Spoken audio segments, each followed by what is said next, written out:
Bienvenue à la 6e et dernière session du module 7, portant sur la gestion pédagogique dans la pratique de classe. Cette session porte sur la tenue de documents pédagogiques. Mais avant d'aborder cette session, faisons un rappel sur la session précédente. Prenez 15 minutes pour échanger avec vos collègues sur le fois où vous avez incorporé un de grands principes de l'enseignement dans vos leçons et sur une leçon que vous avez animée ayant les étapes d'une démarche de leçon efficace.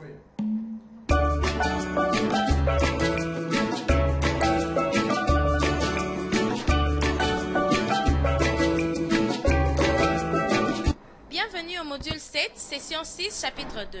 Aujourd'hui, nous allons aborder la tenue des documents pédagogiques. Nous vous présentons les objectifs spécifiques de cette session. L'objectif 1 est de définir ce qu'est un document pédagogique. L'objectif 2 est de citer les différents documents pédagogiques de l'enseignant et les documents de l'apprenant. L'objectif 3 est celui d'identifier les différentes rubriques des documents pédagogiques de l'enseignant et de l'apprenant. Objectif 4, c'est celui de montrer l'importance de chaque document de l'enseignant. L'objectif 5 est celui d'apprécier la tenue des documents des apprenants. L'objectif 6 est celui de citer les conditions d'élaboration de chaque document pédagogique de l'enseignant. L'objectif 7 est celui de déterminer le moment approprié pour l'élaboration de chaque document pédagogique de l'enseignant. L'objectif 8 est celui de savoir comment tenir correctement et régulièrement les documents pédagogiques. À présent, définissons le document pédagogique. C'est un document tenu par un enseignant et qui a trait aux enseignements donnés en classe. Parlons de la tenue des documents pédagogiques. La législation scolaire congolaise exige les documents pédagogiques tenus par l'enseignant et par l'apprenant. Les documents tenus par l'enseignant sont les prévisions des matières, le journal de classe, le cahier ou fiche de préparation, le cahier de composition et le cahier de cotes. Les documents tenus par l'apprenant sont le journal de classe, le cahier de résumé, le cahier de communication et le cahier de devoirs. Maintenant, abordons l'élaboration de la prévision des matières. Le programme national détermine les matières à enseigner et un certain nombre d'objectifs à atteindre à la fin d'une période, d'un trimestre, d'une année, d'un degré ou d'un cycle. Pour y parvenir, un seul document offre cette garantie à l'enseignant. Ce sont les prévisions de matière bien élaborées. Cette tâche d'élaboration des prévisions de matière incombe surtout à l'enseignant titulaire de classe. Pour y parvenir, l'enseignant doit réunir les documents ci-après. 1. Le calendrier scolaire qui fixe les périodes de cours, les détentes, les examens et les vacances. 2. Un calendrier civil qui fixe les jours fériés légaux et les jours ouvrables. 3. Le programme de la branche ou sous-branche concernée. Et 4. L'horaire de la classe qui détermine le nombre d'heures et les jours où sera enseignée la discipline. La prévision des matières comprend 8 rubriques telles que présentées dans le plan ci-dessous. Un autre document pédagogique utile pour l'enseignant est le journal de classe qui constitue un miroir pour l'enseignant. À cet effet, il l'aide à éviter le tâtonnement et assurer que toutes les leçons du jour soient enseignées. Notez que le journal est rédigé la veille et non pendant les heures de cours. Le journal de classe de l'enseignant comprend 10 rubriques présentées dans le plan ci-dessous. Prenez 5 minutes pour regarder les rubriques.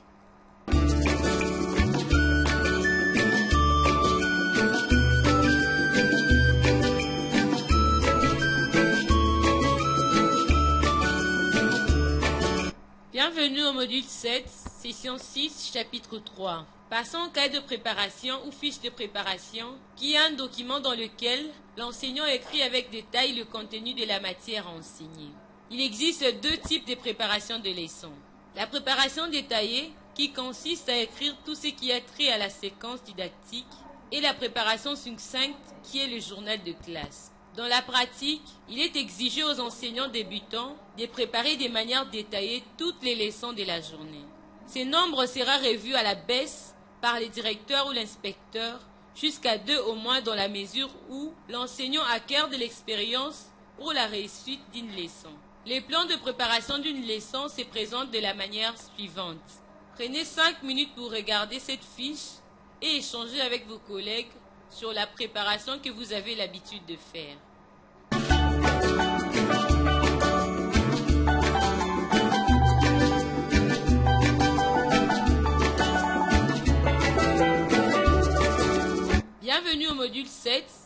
Session 6, chapitre 4. À présent, parlons du cahier de composition. Il assure l'acquisition progressive de connaissances par les apprenants. Lorsque l'enseignant fait l'évaluation formative ou sommative, il est recommandé d'inscrire dans le cahier de composition toutes les questions posées, y compris les réponses. Maintenant, passons au cahier de cotation. L'enseignant possède un cahier dans lequel il note les points de travaux journaliers et les examens. Les points doivent être communiqués aux apprenants pour les encourager à mieux faire et améliorer leurs résultats. Les directeurs exploitent ces cahiers pour le suivi de toutes les classes dans toutes les branches enseignées et pour le suivi de certains apprenants en difficulté. Avec vos collègues, prenez 10 minutes pour discuter de documents de gestion pédagogique. Lequel de ces documents utilisez-vous? Quels sont les documents les plus difficiles à entretenir?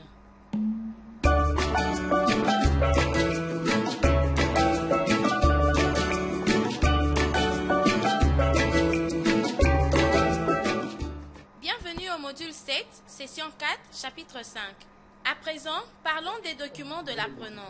Le journal de classe de l'apprenant est un document où il est inscrit la prochaine heure de la même leçon, le sujet de la matière enseignée. Le journal de classe de l'apprenant comprend 5 rubriques telles que présentées ci-dessous. Parlons du cahier de résumé de l'apprenant. C'est un cahier dans lequel il note ce que l'enseignant aura écrit au tableau. Ce cahier est contrôlé par l'enseignant au moins une fois par mois. Pour l'apprenant, il y a aussi le cahier de communication qui est un document dans lequel l'autorité scolaire, l'enseignant, les parents se communiquent au sujet de l'apprenant. Enfin, pour l'apprenant, il y a le manuel scolaire qui est un support d'apprentissage. Il constitue un document de référence qui l'aide pour les exercices. Le manuel scolaire doit répondre à l'exigence du programme scolaire. Afin de vous assurer que vous avez bien assimilé la matière, voici quelques questions auxquelles nous vous demandons de répondre. Prenez 10 minutes pour y répondre. Question 1. Quelle est l'importance du journal de classe? Question 2. Dites quel document vous devez compléter chaque jour. Question 3. Dites ce que vous allez faire pour améliorer la tenue des documents pédagogiques.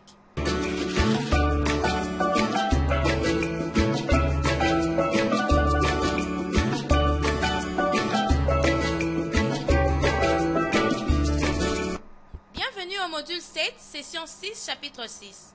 Nous voici arrivés à la fin de notre module sur la gestion pédagogique dans la pratique de la classe. Faisons quelques exercices pour évaluer nos connaissances. Prenez une feuille de papier et disposez les chiffres de 1 à 10. Pour chaque numéro, nous allons poser une question à choix multiple. Écrivez la lettre qui correspond selon vous à la bonne réponse. Une fois terminé, remettez la feuille au directeur d'école ou gardez-la pour corriger à la fin de cette session. Merci.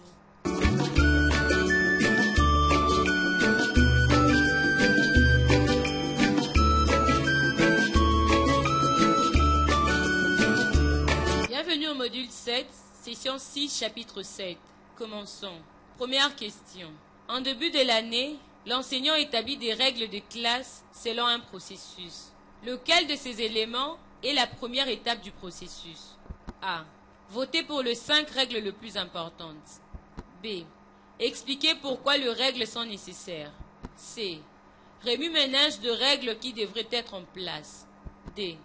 Prioriser les règles. E. Afficher les règles en classe. Deuxième question. Il n'est pas nécessaire d'établir une routine pour un des éléments suivants. A. Travailler en petits groupes. B. Attirer l'attention des apprenants. C. Arrêter une activité. D. Préparer une leçon. E. Commencer une activité. Troisième question. Une des activités citées ci-dessous n'est pas une routine. A. Le tableau de multiplication. B. 1, 2, 3. On ne parle pas. C. Mettre la main en forme d'okapi. D. Le main sur la tête, on arrête. E. Se mettre rapidement en petits groupes. Quatrième question. La gestion de l'instruction aide à prévenir les problèmes relationnels en classe par tous ces moyens à l'exception de A.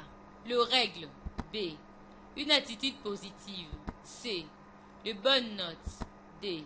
Les séquences. E. La pédagogie active. Cinquième question. Lors d'une scénette suivie d'une discussion, Quelle disposition de la classe ne facilitera pas l'apprentissage? A. Formation en U. B. Formation en B. C. Formation en carré. D. Formation en ovale. E. Formation en zéro. 6e question. Lequel des principes ci-après n'est pas un grand principe de l'enseignement? A. Principe de l'activité. B. Principe de la motivation. C. Principe de la globalisation. D. Principe de l'intuition. E. Principe de l'audition. 7e question. Selon les plus récentes recherches en éducation, une démarche que les enseignants se doivent de retenir, c'est A. Je fais, tu fais, nous faisons. B. Nous faisons, je fais, tu fais. C. Je fais, nous faisons, tu fais. D. Tu fais, je fais, nous faisons. E. Nous faisons, tu fais. 8e question. Quelle démarche est recommandée dans l'enseignement à partir de l'observation d'un sujet? A. La leçon d'adaptation. B. La leçon intuitive. C. La leçon inducto-déductive. D. La leçon déducto-inductive. E. La leçon globale. 9e question. Lequel de ce document n'est pas tenu par l'apprenant? A. Le cahier de devoir. B. Le cahier de communication. C. Le journal de classe. D. La ligne du temps. E. Le cahier des résumés. 10e question. Dites quel document doit contenir les questions d'évaluation formative et sommative ainsi que les réponses. A. Le journal de l'apprenant. B. Le cahier de composition. C. La prévision des matières. D. Le journal de classe. E. La rubrique. Merci. Remettez votre feuille au directeur d'école ou gardez-la pour la corriger. Les réponses sont dans le prochain chapitre.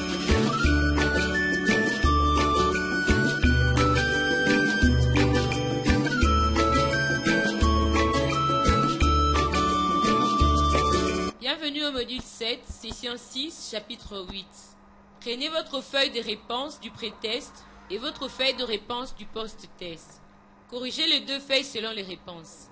Notez s'il y a eu amélioration de vos connaissances entre le pré-test et les post-tests. Voici les corrections de pré- et post-test. 1. B. 2. D. 3. A. 4. C. 5. B. 6. E. 7. C. 8. B. 9. D. 10. B. D'une part, additionnez les points et calculez la différence entre le pré et le post-test.